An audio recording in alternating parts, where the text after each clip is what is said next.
Maximum স্টুডেন্টদের মধ্যে একটা ভুল ধারণা দেখা গেছে যে দ্রবণের কথা শুনলেই তারা ভাবে যে কোনো তরল কোনো একটা পদার্থ। কিন্তু আমরা এই যে বাতাসে শ্বাস নিচ্ছি, আমরা চোখে যে ইট কাঠ পাথর এই সমস্ত কিছু দেখতে পাচ্ছি, এইগুলোও এক একটা দ্রবণ। তো পরিবেশে এইরকম ধরনের দ্রবণ পাওয়া যায়। বাট এই ধরনের দ্রবণ সম্পর্কে আমরা যদি বিস্তারিতভাবে না জানি, তাহলে পরবর্তীকালে কেমিস্ট্রির নেক্সট চ্যাপ্টারগুলো বোঝা আমাদের কাছে কিন্তু খুবই ডিফিকাল্ট হয়ে দাঁড়াবে।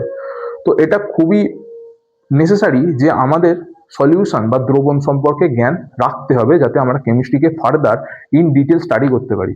তো আজকের আমরা এই ভিডিওতে দ্রবণ এবং কিছু বিশেষ দ্রবণ সম্পর্কে জানবো। দেখো, দ্রবণ কাদের বলে? দ্রবণ মানে হচ্ছে দুই বা ততোধিক পদার্থের সমসত্ব মিশ্রণ, মানে হোমোজিনিয়াস মিক্সচারগুলোকে আমরা দ্রবণ বলে থাকি। এবার দেখো, দ্রবণের একটা ব্যাপার আছে, আমরা দ্রবণ বলতে লিকুইডকে ভাবি, বাট মাথায় রাখবে দ্রবণ কিন্তু কঠিন তরল গ্যাসীয় যে কোনো দশায় থাকতে পারে। তবে দেখো, আগে আমরা দ্রবণের কিছু কি কম্পোনেন্ট সম্পর্কে জেনে নিই। দ্রবণ মানে হচ্ছে তার মধ্যে দুটো কি কম্পোনেন্ট থাকে, একটা হচ্ছে দ্রাব্য বা সলিউট, আর একটা হচ্ছে দ্রাবক বা সলভেন্ট। বাট এবার দ্রাব্য কাকে বলে? দ্রাব্য মানে হচ্ছে, ধরো আমরা একটা দ্রবণ তৈরি করি, সাপোজ এটা একটা দ্রবণ। এই দ্রবণের মধ্যে যে কম্পোনেন্টটা যে কি কম্পোনেন্টের পরিমাণ কম আছে তাকে আমরা বলছি দ্রাব্য। দ্রাবক কাকে বলে? তাহলে যে কি কম্পোনেন্টটা বেশি পরিমাণ আছে তাকেই আমরা বলছি দ্রাবক, তাই তো? আর মাথায় রাখবে দ্রাবকের স্টেট, দ্রাবকের যে স্টেট, সেই স্টেটটাই ডিফাইন করে যে অ্যাকচুয়াল আমাদের যে সলিউশনটা তৈরি হবে সেটা কোন স্টেটে থাকবে। মানে দ্রাবক এটা যদি তরল দশায় থাকে, তাহলে ওভারঅল দ্রবণটাও কিন্তু তরল দশাতেই থাকবে। এ যদি কঠিন দশা থাকে, ওভারঅল দ্রবণও কঠিন দশা থাকবে। ঠিক আছে? তো দ্রাবক একটা বড় ফ্যাক্টর। এবার আমরা একটা ধরো এক্সাম্পলে আসছি দ্রবণের, সেটা হচ্ছে সাপোজ এটা হচ্ছে চিনির জল। চিনির জলে কি হয়েছে, ধরো 1 গ্লাস আমরা জল নিয়েছি, তার মধ্যে কিছুটা চিনি মিশিয়ে ভালো করে গুলে দিয়েছি। মনে রাখবে গুলে দিয়েছি ভালো করে, ঠিক আছে? তো চিনির কণাগুলো কি হবে, জলের মধ্যে গুলে যাবে ভালো করে। তো সাপোজ এইগুলোই ব্ল্যাক ডট গুলো হচ্ছে চিনির দানা, আর এই ব্লু গুলো হচ্ছে ধরো ওয়াটার। তো এখানে দ্রাবক হচ্ছে চিনি, কারণ চিনি পরিমাণে কম আছে। আর দ্রাব্য অ্যাকচুয়ালি চিনি, আর দ্রাবক হচ্ছে অ্যাকচুয়ালি ওয়াটার, কারণ ওয়াটার পরিমাণে বেশি আছে, তাই তো?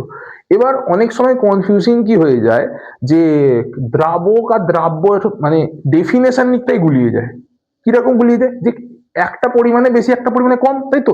এবার কে পরিমাণে বেশি কে পরিমাণে কম সেটাই আমরা গুলিয়ে ফেলি। তো এটা মনে রাখার সহজ একটা উপায় হচ্ছে, দেখো দ্রাব্য দ আর ব আছে, ঠিক আছে? দুটো আমার এখানে লেটার আছে।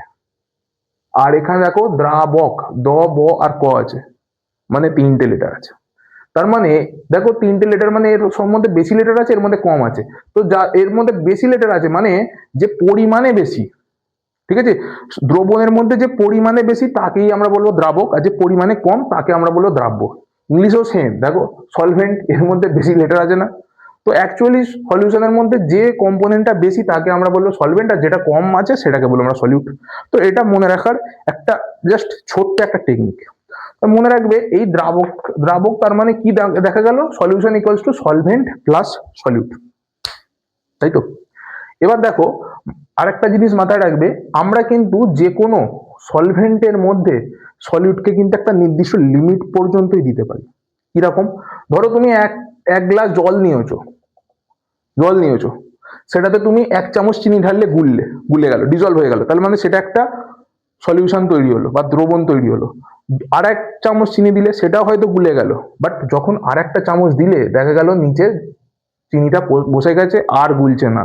তার মানে কি, আমরা দ্রাব্যের পরিমাণ একটা নির্দিষ্ট লিমিট পর্যন্তই বাড়াতে পারি, তার থেকে বেশি কিন্তু আমরা বাড়াতে পারবো না। এবার এই যে দ্রবণ আছে,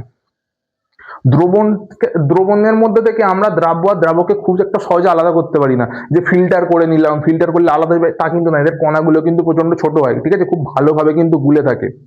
এদেরকে আলাদা করার কিছু পদ্ধতি আছে, যেমন ধরো আমি গরম করলাম, জলটা বাষ্পীভূত হয়ে উবে গেল, বা এর পাতন করলাম, এইভাবে আমরা আলাদা করতে পারি। এবার দেখো, এর কালার কিন্তু বিভিন্ন রকমের হতে পারে, বিভিন্ন কালারের দ্রবণ হতে পারে। সাপোজ তুমি একটু জল নিয়েছো, তাতে 1 ফোঁটা কালি ফেলে দিলে, ভালো করে গুললে, তাহলে কি হবে, কালির রংটা চলে আসবে না? তুমি যদি রেড কালি ইউজ করো তাহলে রেড হয়ে যাবে, ব্লু ইউজ করলে ব্লু হয়ে যাবে। তো অ্যাকচুয়ালি সলভেন্ট বিভিন্ন কালারের হতে পারে, মানে সলভেন্ট না সরি সলিউশন দ্রবণ বিভিন্ন কালারেরও হতে পারে। তো এইটা গেল এর কিছু তোমার ক্যারেক্টারিস্টিক। আরেকটা আছে, সাপোজ কিছু কিছু সময় কি হয়, এর মধ্যে যখনই আমরা দ্রাব্য অ্যাড করি তখন টেম্পারেচার অনেক সময় বেড়ে বা কমে যেতে পারে। যেমন জলের মধ্যে তুমি যদি NaOH সোডিয়াম হাইড্রোক্সাইড, ঠিক আছে, যদি অ্যাড করে দাও তাহলে দেখবে জলটা একটু গরম হয়ে গেছে। বা যদি অ্যাসিড অ্যাড করো তাহলে কিন্তু দেখবে ইনিশিয়ালি আমাদের এই যে দ্রবণটা কিন্তু গরম হয়ে গেছে, পরবর্তীকালে আবার রুম টেম্পারেচার চলে আসে, বাট ইনিশিয়ালি গরম হয়ে যায়। তো দ্রবণ আমি কি বলেছিলাম 9 প্রকারের হয়, আমি 9টা প্রকার আমি এখানে লিখে দিয়েছি, ঠিক আছে। দেখো, গ্যাসীয় দ্রবণ হয়, তরল দ্রবণ হয়, কঠিন দ্রবণ হয়। আমি আস্তে আস্তে আসছি, এক্সাম্পল দিলে বুঝতে পারবে। গ্যাসীয় দ্রবণ আমরা দেখতে পাচ্ছি 3টে, তরল দ্রবণে 3 রকমের হয়, কঠিন দ্রবণে 3 রকমের। দেখো সলভেন্ট যেহেতু গ্যাস, তাই ওভারঅল সলিউশনটা কিন্তু গ্যাস, ঠিক আছে। সলভেন্টের স্টেট কিন্তু ডিফাইন করবে যে তোমার সলিউশনটা অ্যাকচুয়ালি কোন স্টেটে থাকবে। যেমন দেখো, আমার সলভেন্ট নিয়েছি গ্যাস, সলিউটও নিয়েছি গ্যাস, এরকম একটা এক্সাম্পল। নর্মাল বাতাসের মধ্যে কি থাকে, nitrogen, oxygen, carbon dioxide, sulphur dioxide সমস্ত গ্যাস দেখে মিশে থাকে, রিয়াক্ট করে না। দ্রবণে আরেকটা নিয়ম হচ্ছে, যদি কেমিক্যাল রিয়াকশন হয় দুটো পদার্থ মেশানোর ফলে, তখন তাদেরকে আমরা দ্রবণ বলবোই না। এখানে কি হচ্ছে, জাস্ট মিশে যাচ্ছে। এবার দেখো, গ্যাস আর লিকুইড, মানে গ্যাসের মধ্যে তরল মিশে আছে, এরকম একটা উদাহরণ ভেপার, ঠিক আছে, ভেপার একটা উদাহরণ। ধরো গ্যাসের মধ্যে কঠিন পদার্থ মিশে আছে, এরকম একটা উদাহরণ হচ্ছে ধরো স্মোক বা তোমার ধোঁয়া। নেক্সট ধরো এই গ্যাসগুলো বুঝতে পারলে, এটাও কিন্তু একটা দ্রবণ। তরলটাকে তোমরা ভালো করেই চেনো, ধরো লিকুইড গ্যাস মানে তরলের মধ্যে জল, এই তরলের মধ্যে গ্যাস দ্রবীভূত হয়ে আছে। এরকম হচ্ছে ধরো আমাদের কোল্ড ড্রিঙ্কস শুধু নয়, আমরা যে নর্মাল যে জলগুলো দেখছি না, জলের মধ্যেও কিন্তু অক্সিজেন গ্যাস ডিজলভ হয়ে থাকে। যেমন পুকুর বা নদীতে, ওর মধ্যেও কিন্তু ওই যে জলটা আছে ওর মধ্যে অক্সিজেন গ্যাস ডিজলভ হয়ে আছে বলেই কিন্তু অ্যাকোয়াটিক অ্যানিমালসরা সার্ভাইভ করতে পারে, গ্যাসটা নিতে পারে ওয়াটার থেকে। নেক্সট ধরো লিকুইড তো বুঝতেই পারছো, ওয়াটার আর ইঙ্ক দিয়ে দিলে বা ওয়াটার আর মিল্ক দিয়ে দিলে, দুধ দিয়ে দিলে, ঠিক আছে। দেন ধরো তরলের সঙ্গে কঠিন, মানে লিকুইড সলিড, ওয়াটার আর সুগার। দেখো ওয়াটার আর সুগার। সলিড, এবার দেখো যেটা নিয়ে একটু বেশি কনফিউশন হয়, সলিড। দেখো সলিড গ্যাস আমরা জানি কি, প্ল্যাটিনাম যে মেটাল হয়, প্ল্যাটিনামের উপর কিন্তু হাইড্রোজেন সেটেল ডাউন করে যায়, ঠিক আছে, এটা। তারপরে ধরো সলিড লিকুইড মানে অ্যামালগামসগুলো মেনলি সলিড লিকুইডে থাকে, মানে কঠিন দ্রবণকে আমরা বলি। এবার কঠিন দ্রবণ হতে পারে যে কোনো সংকর ধাতুকে আমরা কঠিন দ্রবণ বলতে পারি, যেমন গ্যাস, স্টিল মানে লোহা নয়, স্টিল মানে হচ্ছে অ্যাকচুয়ালি এক ধরনের সংকর ধাতু। তো আই হোপ আজকের ভিডিও তোমাদের পছন্দ এসেছে।